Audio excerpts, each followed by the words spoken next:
So I spoke about compound interest, and I talked about the repo rate and the South African benchmark overnight rate, the Johannesburg interbank average rate, but I didn't discuss one topic which is used very often: the prime lending rate.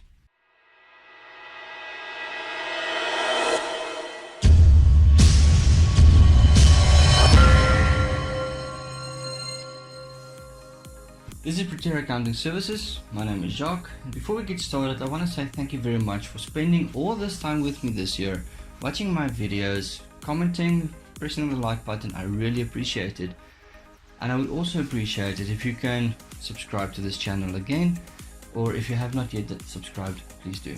Put a comment down in the comment section. I will really appreciate that. It just gives me some feedback and interaction between my viewers. I really enjoy that. It helps out. And having said that, also this video is scheduled just before Christmas, so Merry Christmas. I hope you have a very good time with your family and friends and your loved ones, but also take this opportunity to get a bit of rest in, start reflecting on the year that's passed, and if you really have a quiet time, just start thinking about one or two things that you want to accomplish in 2019 year. I'm not saying New Year's resolutions, I'm saying goals.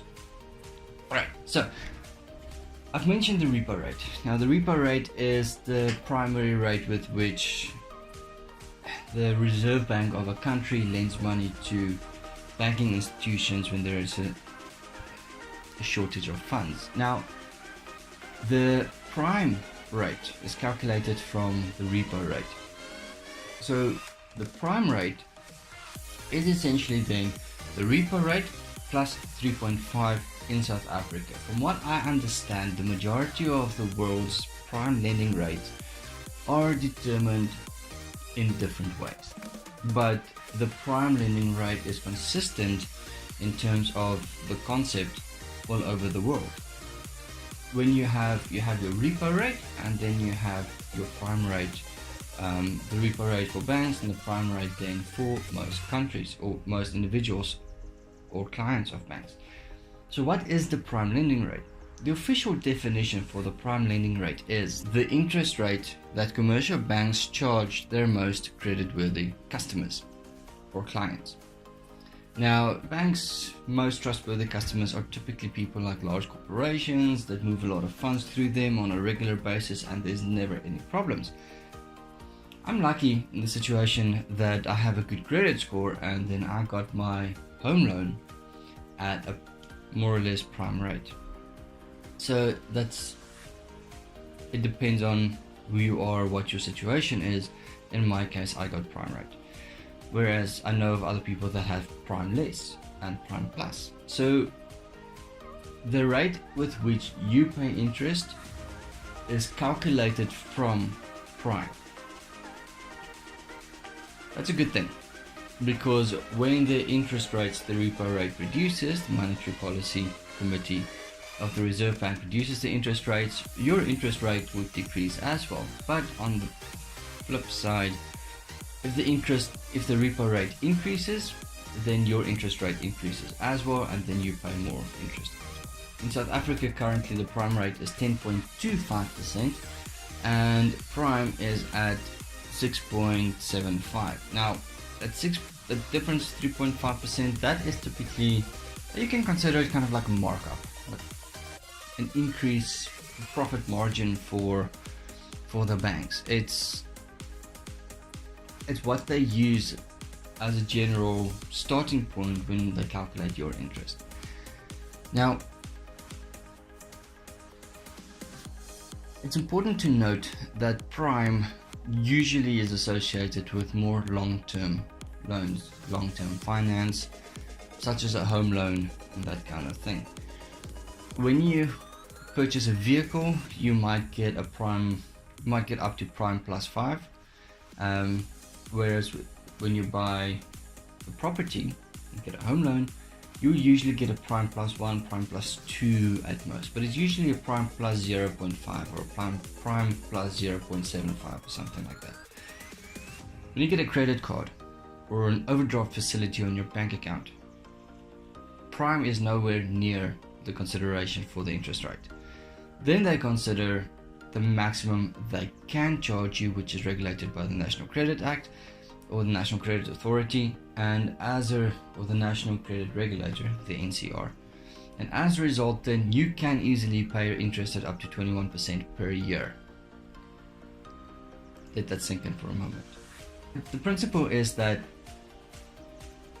when you are borrowing money for whatever purpose, make sure it's something, one, that you can afford, and two, that you absolutely need. And I don't mean going and buying food on credit. That is not something you need. Don't buy consumables with credit. So the principle is, when you do make credit, make sure that it's something, you buy something that you can generate future income from, and that the amount of income that you generate, number one, exceeds this item's amount, and number two, exceeds the amount of interest as well. So let's say, for example, you're buying something for 1,000 rand, you're paying 100 rand interest on that. Make sure that your end payment, your repayment will be 1,100. Make sure that whatever it is you buy will generate you 1,150 rand or more. In other words, you will be making a profit from this item. Now, this is a corporate situation, or it's a topic seen very often in companies, where a company would buy a property for, say, 1, maybe 2 million rand, buy the property, but over 20 years they pay, let's say they bought it for 1 million, over 20 years they might pay 1.2 or 1.3 million for that property. But this property is in a strategic location, and based on this scenario, they would be making profit just by the way they run their business, and with where this property is located, their business would benefit in the sense that they'll be making 1.5 million. So they're making a 300,000 rand profit on simply the purchase of that property. And then 10-15 years down the line, they sell the property for 10 million and they've made all of that profit. So that is the principle. When you buy something on credit, make sure that you will be getting an income out of that. Don't spend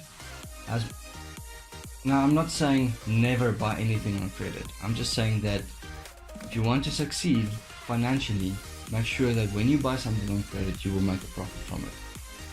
A credit card is a good way to generate a good credit score. So is a clothing account and that kind of thing.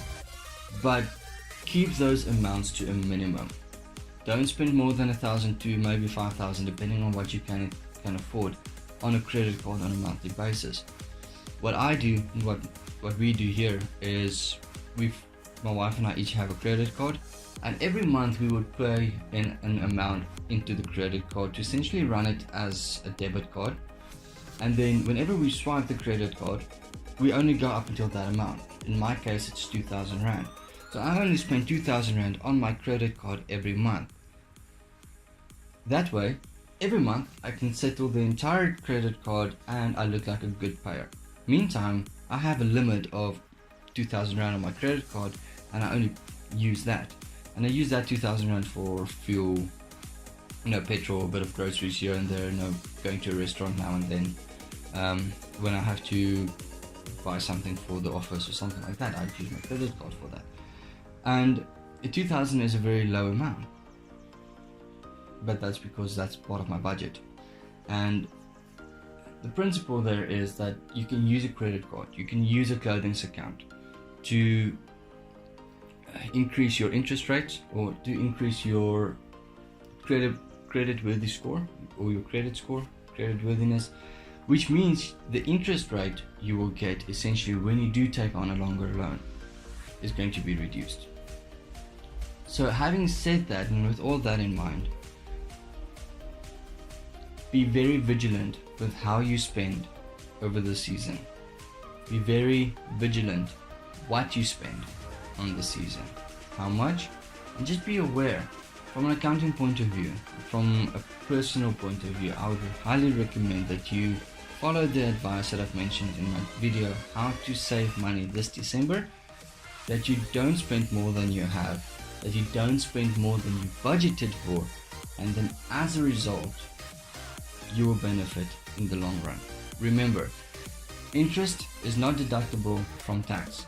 Your expenses are not deductible from tax in your personal capacity. There are a few exceptions to that rule, but the principle is that it's not tax deductible. So interest is an expense that you will have to undergo, and it's an expense that's easy to reduce. My name is Jacques Taljaard. This is Practitioner Accounting Services. I hope you have a very Merry Christmas or Happy Holidays, depending on where you are and what you're from. And see you next week, where we'll be taking a look at the different options available, a bit more of a chapter review of this year, and what you can expect in 2019. Have a great day further.